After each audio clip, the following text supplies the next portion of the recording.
Hello la Fast Good Team, j'espère que vous allez bien. Aujourd'hui on se retrouve pour une nouvelle vidéo et on va parler Healthy. Alors quand je vous croise, que ce soit dans la rue à Stras ou à des événements Paris Games Week, Video City, vous me demandez souvent comment je fais pour être comme ça alors que je mange pas mal de recettes grasses. Et bien tout simplement, je pratique beaucoup de sport et j'ai une diète à côté. C'est un petit peu long de vous expliquer en détail, mais pour vous donner quelques idées, je me suis dit pourquoi pas vous montrer 3 recettes que j'utilise lors de ma diète. Donc sur ces 3 recettes, il y a une recette de bol cake que vous pouvez utiliser le matin et à 16 h pour les collations. Il y a également une recette de bolognaise light qui est plutôt conseillée pour le repas de midi. D'ailleurs, c'est mon coloc qui a trouvé cette recette et c'est juste de la folie. Je vous mets son Instagram en description. Et la 3e recette, c'est plutôt pour le soir. Donc voilà, j'espère que ça vous plaira. Et maintenant, je vous souhaite à tous un bon visionnage. Pour cette recette, il vous faudra des fruits, des noix. Donc vous pouvez utiliser ce que vous voulez, noix, noisettes, amandes, une banane, 2 œufs et de l'avoine. Alors dans un bol, on va casser un œuf. Ensuite, on va casser un autre œuf. Mais on va juste mettre le blanc. Ensuite, on va ajouter la banane. Et là, à l'aide d'une fourchette, on va bien mélanger, bien appuyer.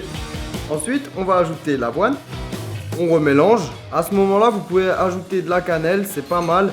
Et ça a de bonnes propriétés pour votre diète. Et la dernière étape, c'est d'ajouter les fruits ainsi que les noix. On mélange bien et ensuite on viendra faire cuire 2 minutes, 2 minutes 30 au micro-ondes. Et pour servir votre bol cake, c'est tout simple. Vous prenez une assiette, on va poser le bol et voilà. Et pour la déco, je vais rajouter un petit peu de noix de coco râpée et également quelques noix sur le dessus. Pour cette recette, il vous faudra de la viande hachée, des patates douces, des légumes verts et de la pulpe de tomate. Première étape, on va nettoyer les patates douces à l'eau. Et maintenant, on va juste découper les extrémités de chaque patate douce. Et on va venir les faire cuire au four à 180 degrés pendant 40 minutes. C'est parti. Donc dans une poêle, on va mettre de l'huile d'olive et on va faire cuire les légumes. Une fois que les légumes commencent à cuire, on va les mettre un peu de côté. Si vous avez besoin, vous pouvez rajouter un petit peu de matière grasse. Et maintenant, on va faire cuire la viande. Donc on va laisser cuire la viande. Et à ce moment-là, on peut saler et poivrer si on veut. Une fois que la viande commence à cuire, on va ajouter un petit peu de pulpe de tomate. Et on va bien mélanger. Et dernière étape, on va ajouter les patates douces qu'on a fait cuites au four. Donc on attend qu'elles ont refroidi. Et là, on va couper ici et on va les éplucher. Et là, tout simple, on va découper des petits morceaux dans la patate douce. Et pour finir, on va juste appuyer sur la patate douce, bien mélanger pour avoir une bonne texture de bolognaise. Et voilà, maintenant on va retirer ça du feu et passer au dressage. Pour cette recette, il vous faudra des tomates cerises, un mélange de légumes, du riz cuit, du poulet et un petit peu de sauce tomate. Première étape, on va prendre les aiguillettes de poulet et on va enlever la partie grasse qui ne se mange pas, qui est un petit peu indigeste. Et ensuite, tout simplement, on va venir couper des lamelles dans le morceau de poulet. Donc, dans une poêle avec de l'huile d'olive à température moyenne, on va faire cuire les légumes.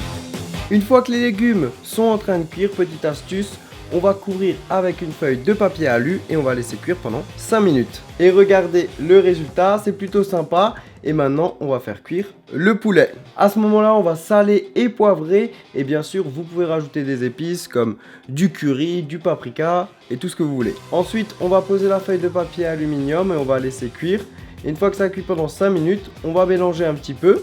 Et ensuite, on ajoute la sauce tomate. Là, c'est facultatif, vous pouvez très bien vous en passer. Mais pour une recette un peu plus gourmande, ça fait pas de mal. Dernière étape, on va ajouter les tomates cerises. Et on va laisser cuire à couvert pendant encore 5 minutes. Et ensuite, on pourra déguster. Et voilà, c'est prêt, il ne vous reste plus qu'à déguster. Et j'espère que cette vidéo vous a fait plaisir, qu'elle va vous aider à varier votre diète. En tout cas, ce que je peux vous dire, surtout pour les débutants, vraiment, prenez le temps de cuisiner. N'hésitez pas à rajouter quelques épices, un petit peu de sauce. Ça ne fera pas de mal, surtout au début. Et le but, c'est vraiment d'avoir une diète qu'on arrive à tenir et surtout dans la durée. Donc ça sert à rien de se priver pendant une semaine, 2 semaines et après craquer. Donc voilà, faites-vous plaisir avec des recettes. Et si vous souhaitez une autre vidéo plus détaillée sur la diète, n'hésitez pas à me le dire en bas dans les commentaires. Et au fait, si vous testez l'une de ces recettes, n'hésitez pas à m'envoyer une photo sur mon site fastgoodcuisine.com. Je vous invite bien sûr à vous abonner en cliquant juste ici. Pensez à activer la petite cloche sur YouTube, c'est important. Merci. À très vite et je vous dis ciao ciao.